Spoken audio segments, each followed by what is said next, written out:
อยู่ที่เมืองอเมริกันและดังเมืองอิสราเอลปืนเผาลาดว่าสังว่าใครกึดยึดกึดตึกปังตึกหลงปองในจึงแต่เลยเฮ็ดจอมขอต่อรองอำนั้นก็ขอตกลงอำนั้นก็ขอปืนเผาเขาหกคอได้นี่กันเนาะและหกคอนั้นซ้ำเป็นสังละลายในเฮาขามาหับถ่อมยินกว่ากำคอค่ะเนาะและถึงมาวันมื้อนี้ก็วันที่23เดือนปี2026แล้วค่ะเนาะปังตึกหลงก็ให้ทราบมากูมือกูวันค่ะเนาะเฮาขาอำไปหันตั้งแต่ดิกกึดตึกกันไรค่ะนะ และเลยว่าขอตกลงขอต่อรองกันก็เลยว่า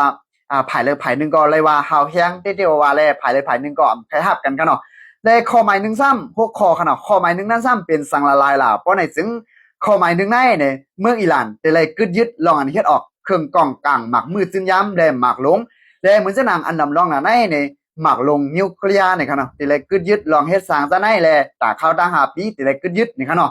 และก่อนซึ่งมันได้ก็ข่อมค่าเมืองอิหร่านในโครงสร้างเฮ็ดออกหมักนิวเคลียร์นั่นขนาดเนาะและจะได้กึดยึดลองอันเฮ็ดสั่งออกหมักนิวเคลียร์เนี่ยกันเนาะและข้อหมาย2-3จะได้ส่งมอบเครื่องอันเฮ็ดออกหมักลงนิวเคลียร์อันลำลองน่ะในจะได้ส่งมอบปันเขาตั้งมดตั้งเสียงในจะเป็นสารยูเรเนียมเนี่ยครับเนาะสารนั้นในจะได้ส่งออกนอกเมืองอิหร่านตั้งมดตั้งเสียงจะส่งมอบปันเขาตั้งมดตั้งเสียงเนี่ยครับเนาะอันนั้นจ่องเมืองอิหร่านเขาได้ความเรื่องผู้ขนาดเลยว่า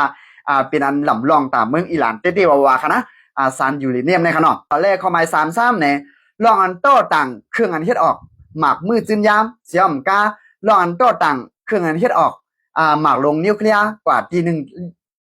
ยาวทีหนึ่งในเมืองอิหร่านนั่นเตรียมไรเฮ็ดเตรียมไรเปลี่ยนในขนาดเลยกาก่อนป่วนมาก็เหมือนจะหนังพี่น้องได้ก็ได้เสียขอยามยินอย่างขนาดเนาะเพราะว่าเมืองอิหร่านในเพราะเขาย่าไปหมากทีหนึ่งยาวในเขาโต้ต่างเครื่องอันเฮ็ดออกเหมือนจะหนังว่าสารยูเรเนียมเจ้าคือในเจ้านั้นขนาดเขาโต้ต่างกว่าทีหนึ่งยาวทีหนึ่งในเขาโต้ต่างแต่เด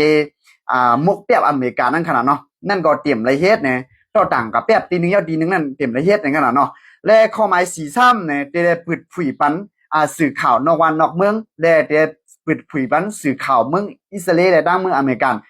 มาจัดในวันในเมืองเขากูหลังเฮือนกูอองตีเตียนเขาไม่ลองถังเทิมว่าหลักเฮ็ดเครื่องกองกามหมักมือจืนยามและหลักเฮ็ดเครื่องอันเป็นหมักนิวเคลียร์จังนั้นขนาดเนาะสังว่า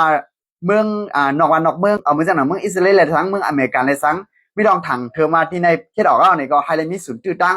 มาจัดมาทัดเต็มที่เตรียมโทนนี่ครับเนาะอันนี้ก็จองเมืองอิหร่านเขาได้ย่อมมู่เขาเนาะอันนี้ก็เลยว่าฮาวเฮียงตามเมืองอิหร่านเขาเตี้ยๆว่าเขาเนาะและข้อหมาย53ในเมืองอิหร่านเตเลยมีเครื่องกองกลางหมักมือจืนยามในเตเลยมีหลองมักตัดไว้เนี่ยมันจะเนาะปุ่งจ้างว่าหมักลงในก็เตมีตา1เฮงลูกก็1เฮงลูกก็เตรียมไรป่น1เฮงลูกและหมักลงอันยื้อไก่ตั้งไก่มันเตเลยเตรียมไรป่น1เฮงกิโลก็จะได้มีตา1เฮงลูกเว้เนี่ยอยู่ที่เมืองอเมริกาและเมืองอิสราเอลเขามักตัดปั่นเมืองอิหร่านไว้ค่ะเนาะข้อหมาย5ในค่ะนะเตรียมไรมีเพราะว่าเครื่องกองกลางหมักมือจืนยามเมืองอิหร่านในจะได้มีหลออันมักตัดไว้นั่นค่ะเนาะกามีการเฮ็ดออกกามีการมังกับกูไล่เต็มไรเฮ็ดนั่นค่ะเนาะกามีการเฮ็ดออกติ๊กๆกามีการโครงสร้างออกติ๊กๆนำปืนเปิดเถอะมื้อหนังเราแล้วนั่นเตรียมไรเฮ็ดจะได้มีอันมักตัดไว้มีการคือก็กะนั่นก้วยเนี่ยเขามักตัดไว้แต่ก็เตียไรป้วน1เฮงลูกในขนาดเนาะมันสิเนาะหมากลงอันยื้อไก่ตั้งไก่มัน1เฮงกิโลนั่นค่ะนะเตรียมเลยมีป้วน1เฮงลูกแลตั้งไก่ที่สุดมันก็จะมีตา1เฮงกิโลกว่านั่นขนาดเนาะข้อหมาย63เนี่ยเตรียมไรกำแถมปันซึ่งมันก่อการให้เนี่ยมันจะเนาะจุ่มหูตีและสังเยเมนเขาจะในและสังเนี่ยมันจะหนังว่าตีเมืองอิหร่านในยามกำแถมมาจะนั่นขนาดเนาะฮามาสจะในและสังเนี่ย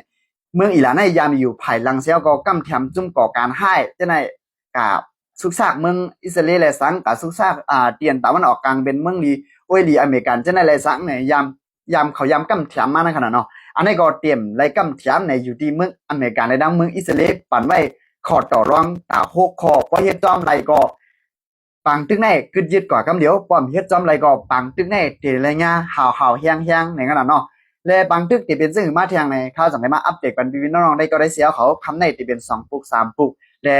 3หัวข้อ4หัวข้อกว่าค่ะเนาะเอาค่ะพี่น้องๆได้ก็ได้เสียเขามีดังหันถึงซึ่งในก็อย่าลืมคอมเมนต์ตอนไว้ดังหันถึงไว้ตั้งแต่วิดีโอของในรายการเนาะมาสุ่มตั้งมดตั้งเสียงค่ะ